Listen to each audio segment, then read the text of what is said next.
Hello, I'm Ben. Welcome to the channel.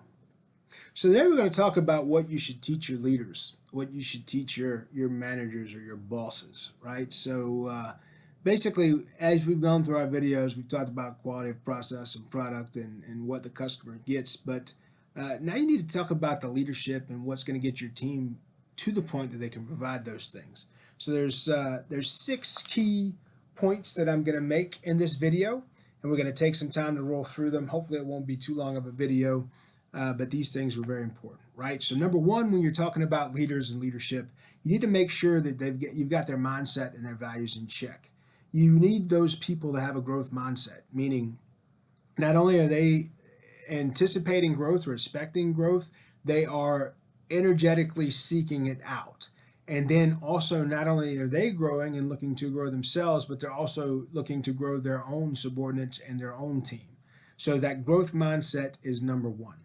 Number two is emotional intelligence. I harp on this in many videos because it's an extremely important piece of your daily lifestyle. So the better people are in their life and the more emotionally intelligent people are, the more enjoyable your day is going to be and the less noise you're going to have to deal with.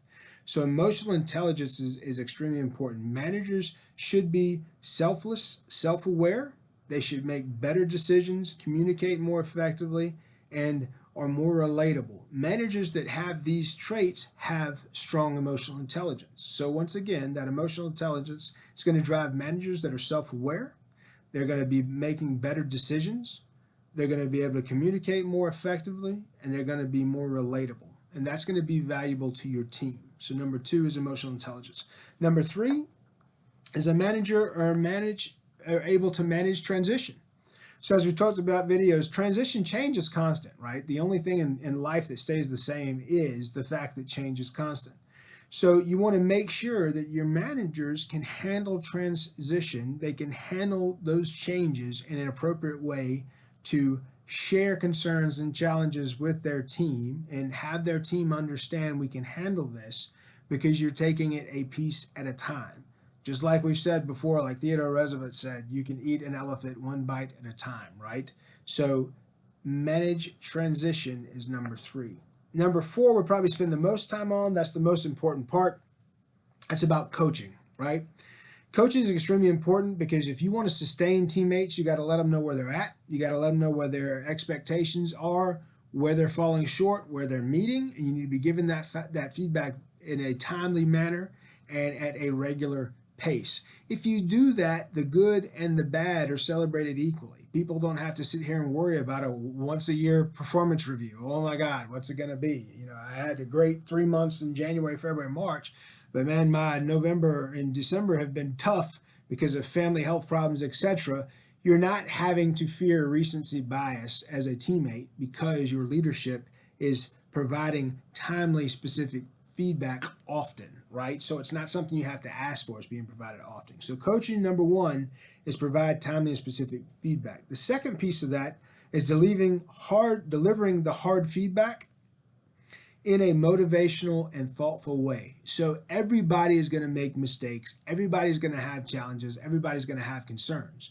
If you make a statement like, well, we really enjoy you being part of the team, but yada, yada, yada, they're not going to hear anything after the but, right? Because you just said, well, we really enjoy you being part of the team, suggesting that they're not going to be moving out. So be thoughtful in delivering feedback that is bad and do it in a motivational and thoughtful way. Care about that person, care about that teammate, and do it in a way with, hey, you do this really well. This seems to be the part that you're having a challenge with.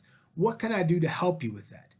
Typically, a teammate might not even know they have a problem there until you bring it up and say that. So deliver hard feedback in a motivational and thoughtful way because you care about this teammate.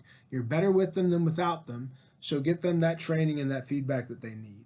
The next is taking the time to approach and meet individuals in their communication styles and be able to talk to them one-on-one because you know them, right? If you have a teammate that you don't do a one-on-one with regularly, you're not going to know what's going on with them. You're not going to know what is impacting their lives or why their performance is either up or down right now, right? Because if you get outside of seasonality, in market conditions, people go through stuff. It may be a personal thing that they're battling. And it could be health, it could be a family member, it could be a relationship. So take the time to know those individuals one-on-one so you can give them grace when they need it and apply grit in appropriate time to get them moving forward. Okay, taking approaches to meet the individual and their communication style. Practice active listening. The worst boss I ever had didn't hear a thing that any of that boss's teammates ever said to them. So no matter what you said, the argument was already prepped and ready to go. 100% of the time, this person disagreed with you. 100% of the time, it was the awful situation to be in. I hate that anyone else is ever in that situation. Practice active listening. If you listen to your teammate, that teammate most likely will provide you a solution to the situation if you just take the time to listen. If you've already got some preconceived message built up or preconceived know-it-all thought process built up, then why even bother the time? Why even set the time aside to talk to the teammate, right? Listen to your teammates actively. That means listen to what they're saying. Listen to what they put the influence and the impetus on their sentences. Find out what's important and what's driving the way they feel or why they think something would be a solution. Typically, they know the team and know the local situation better than you might. So listen to that and see if you can support them in doing that. Say, how can I provide? Maybe they need additional help or additional support in that piece. Active listening is a very, very important, very financially astute thing to practice, because if you're listening to people and they're able to fix things on the front lines, then you're saving tens of thousands, if not hundreds of thousands, in waste, be it from rework or risk. And now we talk about risk a lot these days, so that's something to think of. Be cognizant of your own mindset of that employee. I've said this to my leadership teams many, many times. And I use myself as an example. I said, whether I like you or not, you will never know by how I treat you. I treat everybody the same. I treat everybody as a 10 because everyone can have a bad day. Some days, if just one person treats someone nicely, that can change that person's entire day and how they respond to everyone else they deal with that day. So be cognizant of your mindset and how you feel about a teammate. How you feel about a teammate should not impact that teammate's life. That teammate's performance should be what impacts their life, okay? Not how you feel about that teammate. There's some suggestions through studies that people that look like you have a more favorable viewpoint of, and people that don't, you have a less favorable viewpoint of. That ultimately equals up to a racist viewpoint. Even if that is alive and well at a small percentage in your mindset, wouldn't you want to know about that? Wouldn't you want to adjust that appropriately? Because adjusting that, you keep the best people, you keep the best teams, you keep the best processes, which lets you better support your customers. So just think about that. It's about what you consciously do know in your thought process and what you unconsciously, don't know. Be cognizant of your mindset of how you feel about that employee. And the last one in that group is ask open-ended questions to discuss an employee concern. So if you have time scheduled with your team and you're not in a way where you can hear and you can take notes and they can hear that you're listening and you can ask specific questions to drive through their thought process to get all of their feedback, then you're wasting your time and you're wasting theirs. And to say that you're having a one-on-one if you're not doing those things is a lie. And then to say later on that you can review that employee when you don't ever listen to them work through things, then that's also a lie, right? So you have to be able to listen to those people and get their feedback and let them help offer solutions. One of the worst things I ever saw when I was auditing business was the person had all the right team in place. The team was great. They knew what to do. They were doing it. In most instances, they would have beat every performance metric that was out there.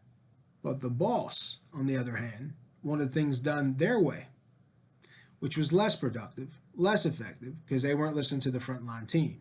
But this is the way we've always done it. So when I sat down with that individual and said, you're actually in your way, you're your problem, that person didn't want to hear that. And ultimately, the business suffered because of it.